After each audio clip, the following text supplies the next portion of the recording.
Hello everyone. So in today's video, we'll talk about the present perfect. This is one of the English tenses used in English writing. And in this video, I'm going to give you some of the most important things that you should know about the present perfect. So let's start the lesson, this lesson. Now, the first thing that I'm going to tell you about is when do we use the present perfect? So, what is the usage with the present perfect? So, we use the present perfect to talk about the past, but it has a link to the present. So, the idea here is that the action happened in the past. So, the action happened in the past, but there is a link to the present in terms of whether there is a result, the action still has some action continuing till now, or as I said before, the result. So this is always a link between the past and present. That's what we call the present perfect. So it's like it's not just present simple, something that's in the present, but also there's a link to the past. So the function means the meaning, as I said. So for past or past action that has a result in the present. This is the main function. So an action that has a result in the present. The example here is like you see this picture. He has broken his leg. So this heart, for example, has a broken leg. I didn't say he broke his leg because I can see that there's a result that is affecting his present. He has broken his leg, so he broke his leg in the past, but now his leg is broken. So this is the result which we can see in the present. So this is the main function. Another function is for general past expressions which are still true in my life up to now. So this is a singer, as we see. He has had 4 music gigs so far. So until now, he has had 4 music gigs. He started in the past, and the result now is that he now has 4 music gigs. We're talking here about his life up to now. Okay, so how do you build a sentence in the present perfect? To make a sentence, you will need a subject. Of course, every sentence in English starts with a subject.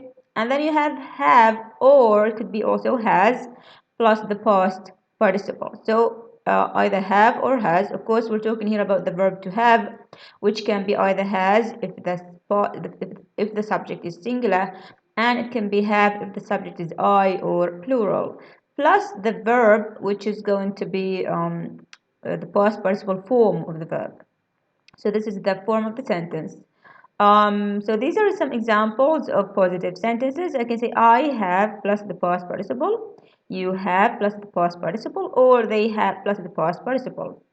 An example would be we have visited Paris at least 4 times and we love it. So this is an example of a positive sentence in the present perfect.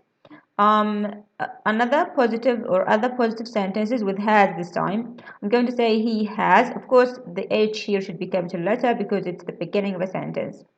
He has plus the past participle, or she has plus the past participle, or it has plus the past participle. And the example is going to be she has had an accident, like in the example here in the picture, which shows that she has had an accident and now she's injured, for example. We'll have now some negative sentences. Of course, we just add not, and if we want to make the have not shorter, we just say haven't. I haven't plus a past participle verb. You haven't plus a past participle verb, or they haven't plus a past participle verb. An example is going to be we haven't visited her for ages. So she's crying, for example, now because we haven't visited her for ages. This is the result which can be seen in the present as a result of not being visited for ages. Other negative sentences with he and she and it. He or she or it plus hasn't plus the past participle. An example would be he hasn't seen her. So, for example, he's also like sad because he hasn't seen her. The result now is that he's sad. And why? Because he didn't see her in the past, so he hasn't seen her.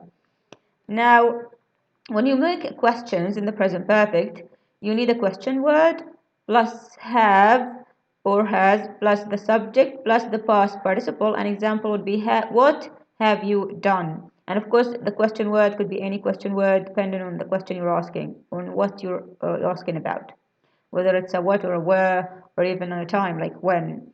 So, what have you done? Now, of course, here, if the subject is again singular, we're going to use has. Question word plus has plus he, she, it, he or she or it plus the past participle. An example would be where has he been? So where has he been? Like he wasn't here a short time ago. Now he's here, but where has he been before he came here? There are also some time expressions, or let's say time phrases, we use specifically with the present perfect, like some words like just. When we use just, it comes after has or have. So I'm going to say, I've just eaten lunch, so I'm not hungry.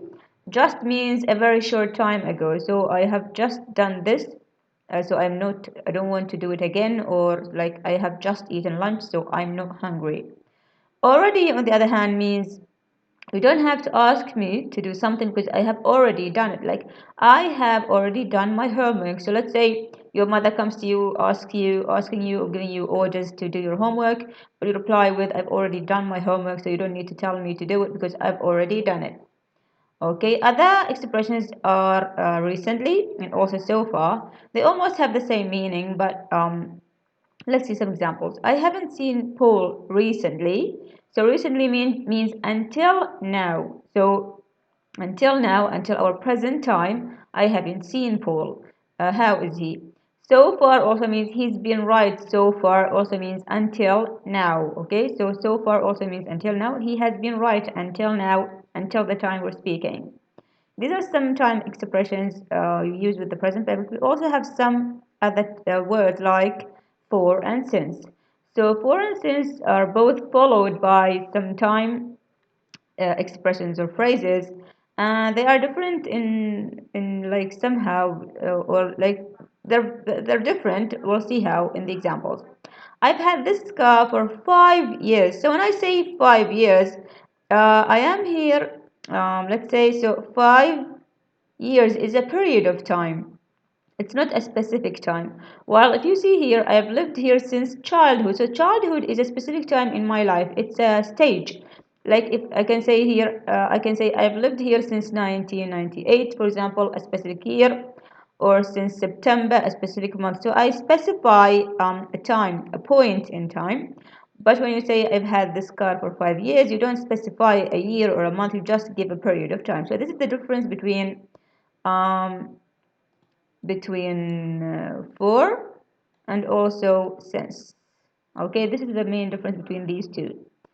Now, moving on in the lesson, that was all about the present perfect. I hope that was something that you really benefited from, and I wish you're going to know all about the present perfect now. See you soon. Bye for now.